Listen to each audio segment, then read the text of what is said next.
महाराष्ट्र की सियासत से जुड़ी बड़ी खबर, मंत्री पद से धनंजय मुंडे ने इस्तीफा दे दिया है। सीएम ने धनंजय मुंडे का इस्तीफा स्वीकार कर लिया है।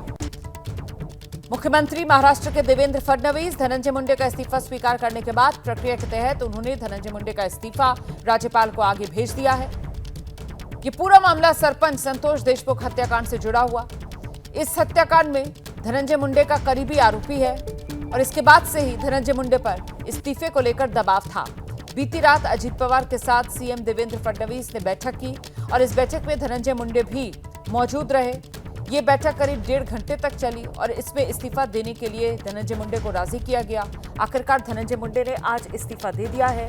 धनंजय मुंडे का जो इस्तीफा है उन्होंने अपने पीए के हाथ मुख्यमंत्री आवास पर भेजा था। धनंजय मुंडे के पीए प्रशांत जोशी ने धनंजय मुंडे का इस्तीफा मुख्यमंत्री देवेंद्र फडणवीस को सौंपा। देवेंद्र फडणवीस ने इस्तीफा स्वीकार कर आगे राज्यपाल को भेज दिया है।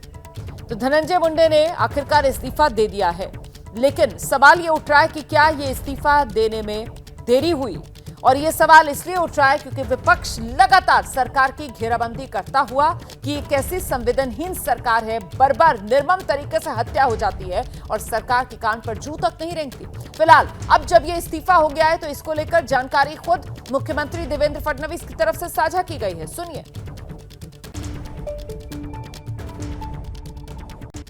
आज महाराष्ट्र के मंत्री श्री धनंजय मुंडे इन्होंने अपने पद का इस्तीफा मुझे सौंपा। मैंने ये इस्तीफा स्वीकृत किया है और अगली कार्रवाई के लिए मैंने ये इस्तीफा राज्यपाल जी के पास भेज दिया है।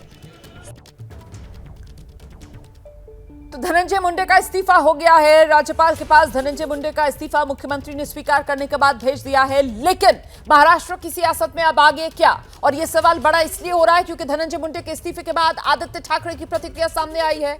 आदित्य ठाकरे कह रहे हैं धनंजय मुंडे का इस्तीफा काफी नहीं है, सरकार बर्खास्त होनी चाहिए। ये मांग आदित्य ठाकरे की तरफ से की जा रही है।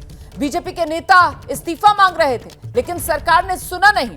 देखिए, जो सरपंच संतोष देशमुख जिसकी हत्या हुई वो भी बीजेपी का ही स्थानीय नेता बताया जा रहा है, लेकिन 9 दिसंबर को हत्या हो जाने के बावजूद कुछ होता नहीं है। और अब जबकि विपक्ष हमलावर है तो कैसे आदित्य ठाकरे की तरफ से घेराबंदी सरकार की और निशाने पर सीधे देवेंद्र फडणवीस को लिया जा रहा है। सुनिए।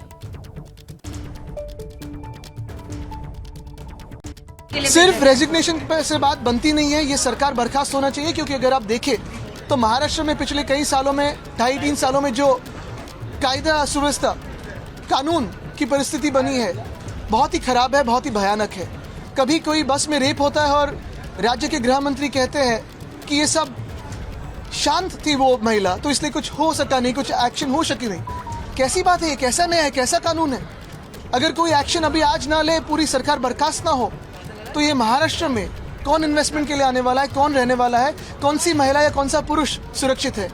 ये हम सारे नागरिकों का विषय है, ये सिर्फ एक व्यक्ति की बात नहीं है।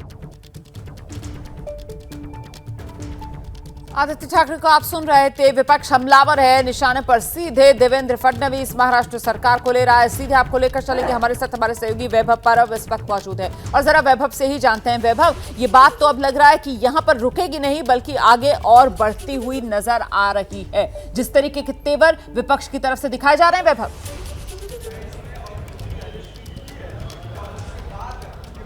जी बिल्कुल, देखा गया तो ये स्ट्रैटेजी का एक भाग है। कोई भी विपक्ष है एक इस्तीफे पर रुकेगा नहीं, इसके आगे की स्ट्रैटेजी उनकी तय हो चुकी है। अब कुछ ही समय पहले आदित्य ठाकरे ने जो बयान दिया है कि हमें धनंजय मुंडे के इस्तीफे की कोई ज़रूरत नहीं है, हमें मुख्यमंत्री देवेंद्र फडणवीस का इस्तीफा चाहिए। देखो, अब धनंजय मुंडे के इस्तीफा होने के बाद अब मोर्चा है विपक्ष पार्टी का, वो अब सीएम के इस्तीफे तक पहुँच गया है, ताकि धनंजय मुंडे के जो पूरे मामले में सीएम ने जिस प्रकार से नरमाई की भूमिका ली थी, 3 महीने से जो फोटो छिपे हुए थे या आज बाहर कैसे आए, धनंजय मुंडे का इस्तीफा इतनी देरी से क्यों हुआ, कई सारे सवाल यहाँ पे विपक्ष पार्टी है वो लगातार यहाँ पे मौजूद कर रही है। और देखा गया तो इसके बाद माणिकराव कोकाटे जो एनसीपी के ही मंत्री है, उनको जिला सत्र न्यायालय ने 2 साल की सजा सुनाई है। देखो, विधानसभा कानून ये है कि 2 साल की सजा होने के बाद विधायक पद का इस्तीफा देना होता है।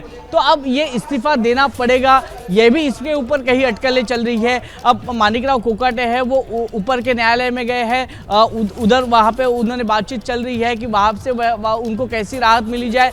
तो ये सब बातें हैं। तो धनंजय मुंडे के इस्तीफे के बाद अब माणिकराव कोकाटे का इस्तीफा, फिर आदित्य ठाकरे ये बात करें कि यहाँ पे राष्ट्रपति राजवट चली जाए, क्योंकि कई सारे बलात्कार के, रेप के मामले सामने आ रहे हैं। यानी विपक्ष पार्टी है वो लगातार अपना मोर्चा है वो अलग अलग तरीके से बढ़ा रहा है और जो सत्ताधारी पार्टी है उनको पूरी तरह से घेरने की कोशिश कर रहा है। देखो, पहली बात तो यह है कि धनंजय मुंडे का इस्तीफा इसके पहले ही होना चाहिए था, लेकिन अजीत पवार ने पहले कहा था कि धनंजय मुंडे ने अपनी नैतिकता के आधार पर इस्तीफा देना चाहिए, लेकिन धनंजय मुंडे इस्तीफा देने के लिए तैयार नहीं थे। तो इसीलिए ये जो फोटो है वो अपने आप तो वायरल नहीं हुए हैं, किसी की स्ट्रैटेजी रही मीडिया तक पहुंचाने की। जो चार्जशीट है, कोई आम आदमी जाएगा तो वो चार्जशीट मिलेगी नहीं। तो ये पूरी तरह से जो मामला है कहीं ना कहीं अंदरूनी मामला ही नजर आ रहा है। और अंदरूनी मामले की वजह से देखो, शिंदे फडणवीस के बीच भी कोल्ड वॉर चल रहा है, तो इसका फायदा भी विपक्ष पार्टी लगातार ले रही है। विपक्ष पार्टी की संख्या बहुत कम है महाराष्ट्र में, 232 की संख्या है पूरी तरह से, और 46 पूरी तरह से विधायक है विपक्ष पार्टी के हैं। यानी 46 होने के बावजूद भी जब सत्ताधारी हावी होते हैं, लेकिन सत्ताधारी में ही अंदरूनी मामला चल रहा है। इसी का फायदा अब जो कम संख्या में विधायक है उनको होते हुए नजर आ रहा है, और इसी की बदौलत और इसीलिए बैकफुट पर फिलहाल देवेंद्र फडणवीस सरकार महाराष्ट्र में नजर आ रही है। रहिए मेरे साथ, में लौटूंगी आपके पास।